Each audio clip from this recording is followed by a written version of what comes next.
Hey guys, welcome back ស្វាគមន៍កាន់ថ្ងៃថ្មីខែថ្មីសក់ថ្មីអូខេហើយសារថ្ងៃនេះខ្ញុំបានធ្វើទាក់ទងជាមួយនឹង layout website tool របស់ខ្ញុំបងប្អូនអញ្ចឹងខ្ញុំបានធ្វើឲ្យសារបងប្អូនអាច download បានណាអញ្ចឹងនៅក្នុងនោះគឺមានប៊ូតុង download ហើយ version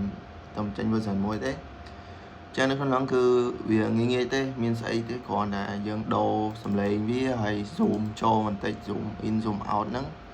ហើយនឹង flip វាដូរវាអញ្ចឹងហើយអានេះដោយសារបើយើងកាត់មួយវាយូរអញ្ចឹងខ្ញុំធ្វើអានេះវាកាត់មក folder ហ្មងអញ្ចឹងមួយ folder មានប្រហែលវាកាត់ទាំងអស់អញ្ចឹងអូខេហើយទី2ខ្ញុំអត់ដឹងធ្វើអីអង្គុយធ្វើញៀងបដ ாய்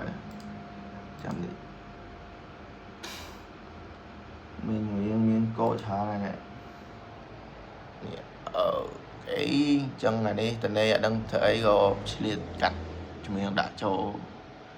DistroKid ដល់ដែរ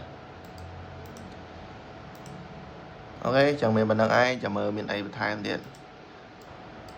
ខ្ញុំនឹងជាយាមធ្វើវីដេអូបន្ថែមអរគុណហេ